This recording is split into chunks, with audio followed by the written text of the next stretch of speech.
ॐ अज्ञानतिमिरान्धस्य ज्ञानञ्जनशलाकया चक्षुरुन्मिलितं येन तस्मै श्रीगुरुवे नमः। हरे कृष्ण। भगवद गीता अध्याय 15 द योग ऑफ द सुप्रीम, श्लोक संख्या 12। यदादित्यगतं तेजो जगत भासयते अखिलं यत् चंद्रमसि यच्च अग्नौ तत्तेज विद्धि मामकम्। सूर्य का तेज जो सारे विश्व के अंधकार को दूर करता है मुझसे ही निकलता है। चंद्रमा तथा अग्नि के तेज भी मुझसे उत्पन्न है। तो इससे पिछले श्लोकों में हमने सुना कि किस प्रकार से जो मूर्ख व्यक्ति है वो समझ नहीं पाते कि ये दुनिया में चल क्या रहा है, ये दुख क्यों हो रहे हैं, शरीर आदमी क्यों त्याग रहा है, अलग अलग तरह की योनियाँ क्यों हैं, ये डिफरेंट डिफरेंट बॉडीज़ क्यों हैं, कुत्ता बिल्ली शेर, इन चीज़ों के बारे में कभी हम चिंतन करते ही नहीं है। जो चीज़ जनरली हमें सहजता से प्राप्त है उसके बारे में हम कभी चिंतन नहीं करते हैं कि नहीं। जैसे कि सनराइज होते हुए लाल लाल सा एक वस्तु का उदय होना, अचानक से आसमान में आ जाना, बड़े अचंभे की बात है। ऐसा कोई कई बार होता है ना, अनआइडेंटिफाइड फॉरेन ऑब्जेक्ट, तो उसको देख के लोग घबरा जाते हैं, ये क्या था, ये क्या था, आज ये देखा गया, आज ये देखा गया। छोटी सी कोई चीज़ दिखती है और इतना बड़ा आग का गोला निकल रहा है रोज़, रात को एक वाइट गोला निकल जा रहा है, उसको देख के भय नहीं लगता है ना, उसके बारे में कुछ दिमाग में आता है कि ये क्या है, ये क्यों है, कहाँ से आ जाता है, इतना दिव्य वस्तु कोई आसमान में टिकी है, इसका क्या सोर्स है, कौन इसको चला रहा है, इतने करोड़ों सालों से ये एक्यूरेट टाइम पे आ रहा है। तो ये हम इंक्वायरी कर नहीं पाते क्योंकि वो रोज़ हमारे सामने आ रहा है। कोई अनआइडेंटिफाइड ऑब्जेक्ट आ जाता है तो हम उसके बारे में खूब इंक्वायरी करते हैं, रिसर्च करने लगते हैं, जबकि जो हमारे सामने ही पड़ा है हम उसकी रिसर्च नहीं करते अक्सर, है कि नहीं। जैसे भारतवर्ष के लोगों ने खूब रिसर्च कर दी बाहर के देशों के लोगों के ऊपर, हाँ, और वो अपने खजाने को ही भूल गए। और जब उनको रियलाइज़ हुआ, जब बाहर वालों ने बताया कि तुम्हारे पास ऑलरेडी इतना खजाना पड़ा है, तो ये समस्या है। तो ये जो मूर्ख लोग नहीं समझ पाते, हमने सुना और बताया भगवान ने पिछले श्लोक में कि जो आत्म साक्षात्कार में लगे हैं वो लोग देख पाते हैं कि एग्जैक्टली क्या हो रहा है, क्योंकि वो ज्ञान के चक्षुओं से देखते हैं,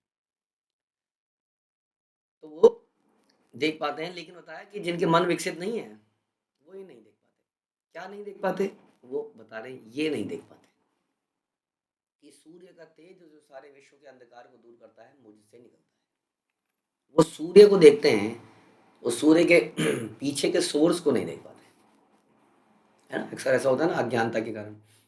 अज्ञानता के कारण हम किसी मशीन को देखते हैं, ऑटोमेटिक मशीन, जो कि सीएनसी मशीन, इतनी कंप्यूटराइज मशीन आ गई है कि कॉम्प्लेक्स डिज़ाइन को भी वो cut cut cut cut automatically cut कर देती है।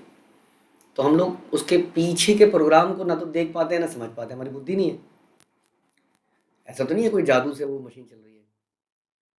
आपने उसके कंप्यूटर में एक प्रोग्राम, एक डिज़ाइन डाला, उसने उस डिज़ाइन को डीकोड किया अपने लैंग्वेज में और उसके हिसाब से उसने कटिंग शुरू कर दी। बट वो कैसे किया, क्या किया, क्योंकि हमारे पास बुद्धि कम है, प्रोग्रामिंग लैंग्वेज जानते नहीं है उसकी, तो हम समझ ही नहीं पाते, ना ही कभी सोचते हैं उसके बारे में। तो अज्ञानता के कारण हम कभी इसको जानकारी, जैसे कि किसी चीज़ का अगर जरा सा भी आइडिया हो ना तो थोड़ा इंटरेस्ट बनता है। जब आपको कुछ भी हवा ही नहीं लग रही होती है किसी चीज़ की, तो बिल्कुल उस चीज़ के बारे में डिसइंटरेस्ट भी आता है और उसमें आगे बढ़ते ही नहीं है।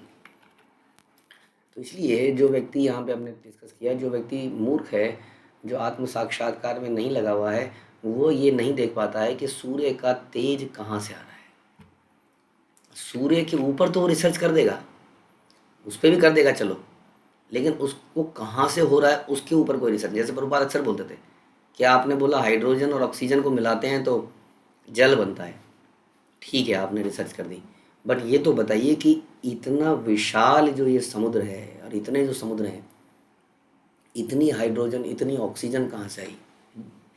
आपने बोला कि सूर्य में निरंतर न्यूक्लियर ब्लास्ट हो रहे हैं, क्वेश्चन है कि कैसे ये मैनेज हो रहा है, कहाँ से इसकी सप्लाई हो रही है, क्योंकि इसकी सप्लाई ख़त्म होते ही जीवन इस पृथ्वी पर, ये पृथ्वी भयानक है, आप समझ नहीं सकते हैं। इस सूर्य का महत्व हम ये थोड़ी ईस्टर्न कंट्रीज समझ नहीं पाती हैं, ज़रा वेस्टर्न कंट्रीज में आप जाएंगे तो आपको समझ में आएगा सूर्य का क्या महत्व। सूर्य एक दिन निकल आता है तो वहाँ छुट्टी हो जाती है, मालूम है आपको, सनी डे, चलो हॉलीडे है, उस दिन सारे के सारे लोग पार्कों में धूप सेकते हुए मिलेंगे आपको। It's a festival, sunny day होना, क्योंकि पृथ्वी का जो नेचुरल टेम्परेचर है वो अत्यधिक कोल्ड है, वो जीने लायक नहीं है। आदमी मर जाएगा अगर ये जो सूर्य चला जाए, सूर्य समाप्त हो जाए तो। हम ये पृथ्वी इतनी ठंडी है नेचुरली, हाँ, वो सूर्य के ताप से यहाँ जीवन हमारे लिए हो पा रहा है वास्तव में।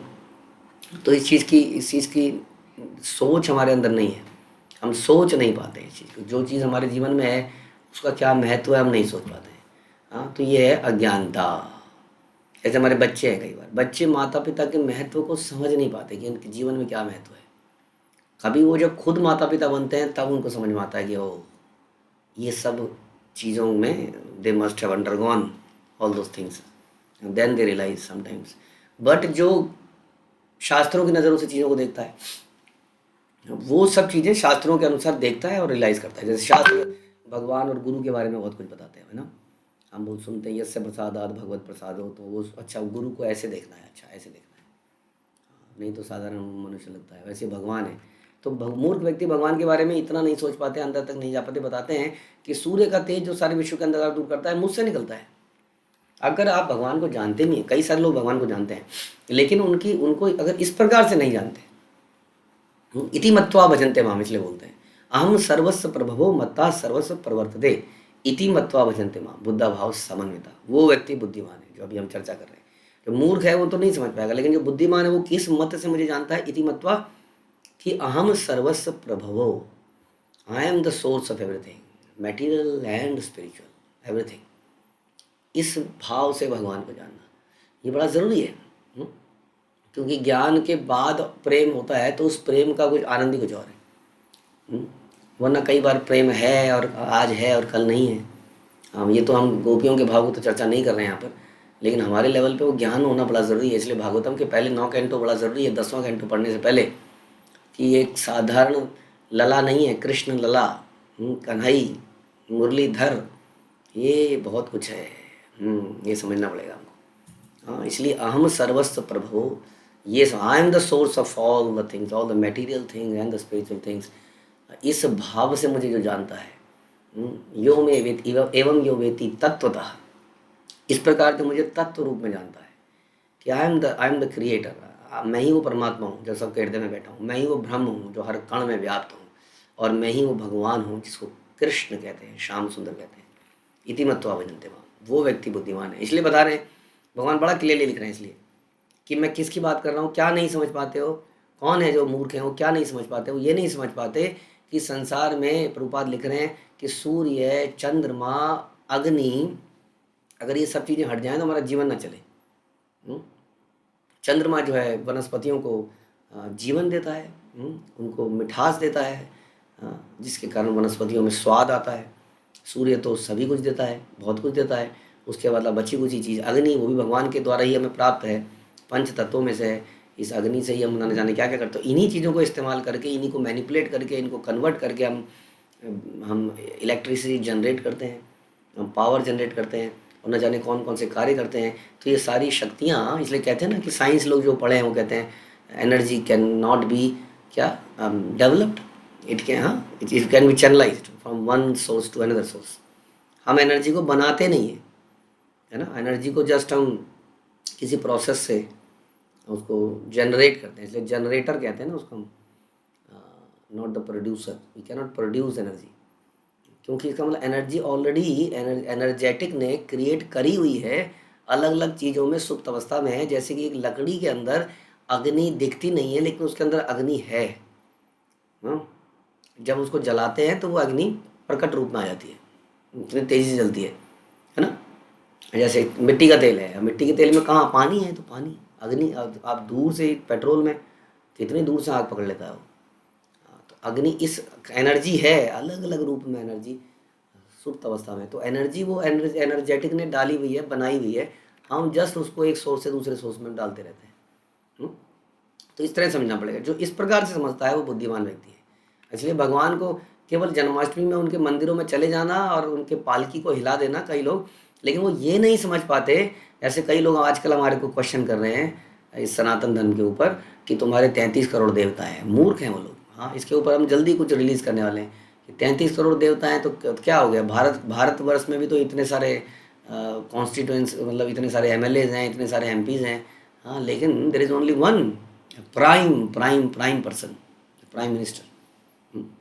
तो 33 करोड़ देवी देवता हैं, होने ही चाहिए। ऐसा कैसा भगवान जिसकी सत्ता ना हो, ऐसा कोई राजा जिसकी सत्ता ना हो। कमाल की बात तो ये है कि आपको नहीं मालूम है, हाँ, कि आपको मालूम ही नहीं है कि आपके जिस भी रिलीजन को आप मानते हो, क्योंकि रिलीजन तो एक ही है, आपको इसकी जानकारी नहीं है कि भगवान के साथ और भी लोग होते हैं, उनके एसोसिएट्स होते हैं। हाँ, आपको मालूम नहीं है, इसलिए आप कह रहे हो इतने सारे क्यों हैं। अरे एक परिवार है, परिवार कुटुंब है। आप कहोगे हम हमारे परिवार में 50 लोग हैं। अरे 50 लोग होते हैं क्या परिवार में? 3 लोग होते हैं परिवार में। कौन? मम्मी पापा और मैं। अब जिसने न्यूक्लियर फैमिली देखी है उसको क्या पता कि चाचा ताऊ बुआ फूफा और ये सब क्या होते हैं। उसको मालूम ही नहीं है कि तो 50 लोग। मूर्ख हो तुम लोग, तो 50 है। पिताजी तो एक ही है भाई, हाँ, माता जी भी एक ही है, लेकिन कई सारे रिश्तेदार हैं। हाँ, तो इसलिए कहने का मतलब ये है कि इस भाव से भगवान को, बहुत सारे देवता हैं, जन्माष्टमी के दिन गए तो यहाँ चले गए, दूसरा रात्रि आ गई, फिर तीसरा कुछ और हो गया, फिर कुछ और हो गया, फिर वहाँ चले गए, वहाँ चले गए। They are not equal. We have to understand this. There is no confusion, no doubt about it who is God. शास्त्रों को देखें तो पता चले हम सेंटिमेंटल हो गए हैं। एक्चुअली हम लोग अपने ही धर्म में हम सेंटिमेंटल हो गए हैं। हाँ, और मेरा भगवान, मैं इनको मानता हूँ, विद बाबा जी को मानता हूँ, मैं इन वाले इनको मानता हूँ, मैं, ये प्रॉब्लम हुई है। हम अपने विचारों से बहुत अटैच्ड हो गए। हमें लगता है मेरा भगवान सर्वश्रेष्ठ होना चाहिए, एज इफ के सब भगवान अलग हैं। हमें समझना पड़ेगा कि अहम सर्वस्व प्रभवो मत्तः सर्वस्व प्रवर्तते। It is not time to fight internally. और इस इतने इतने दिव्य ज्ञान को जो इस शास्त्रों में दिया है, हमने इस धर्म को, इस सनातन धर्म को डुबो दिया है बिकॉज ऑफ हमारी अज्ञानता के कारण। और लोग आजकल इसके लिए इसके ऊपर क्वेश्चन कर रहे हैं, डाउट रेज कर रहे हैं, because we are self don't know about it. That is a problem. इसलिए समझना पड़ेगा, यहाँ जो भगवान बता रहे हैं कि मूर्ख लोग नहीं समझ पाएंगे। हमें ज्ञान लेना पड़ेगा, समझना पड़ेगा कि हर संसार की वस्तु का, हर संसार के तेज का, हर संसार की सप्लाई का, कहीं कहीं पर अगर कोई सप्लाई है तो किसी ने वो सप्लाई डेवलप करी होगी ना। आपने देखा आपके घर में कोरियर वाला आता है, सामान लेके आता है, कि वो अपने आप आ जाता है क्या? आपने ऑर्डर किया होता है, कहीं से कोई बनाता है, कोई भेजता है। तो अगर यहाँ पर इतनी चीज़ों की सप्लाई है तो कोई तो सप्लाई करने वाला होगा। ये भगवान कह रहे हैं कि चंद्रमा, अग्नि का तेज, ये सारे विश्व का अंधकार, न जाने ये नहीं। आप भगवान का 10वां अध्याय और 11वां 12वां ये सारे अध्याय सुनेंगे तो भगवान के ऑपुलेंस के बारे में बहुत डिटेल में भगवान बताते हैं, खुद ही बताते हैं कि भगवान की क्या ऑपुलेंस है, संसार में किस किस चीज़ को भगवान सप्लाई कर रहे हैं। तो जो बुद्धिमान व्यक्ति है इस मत से भगवान को समझता है और इस मत से भाव उनको पूजता है। वो नहीं कहता ये वाले भगवान और वो वाले भगवान, जानता है भगवान एक हैं और आर सभी क्या कहते हैं उसको, भृत्या, बाकी सब उनके दास दासियाँ हैं, लेकिन भगवान केवल एक ही है। इसको हमें समझना पड़ेगा। हरे कृष्ण। श्रील प्रभुपाद की जय। भगवद गीता की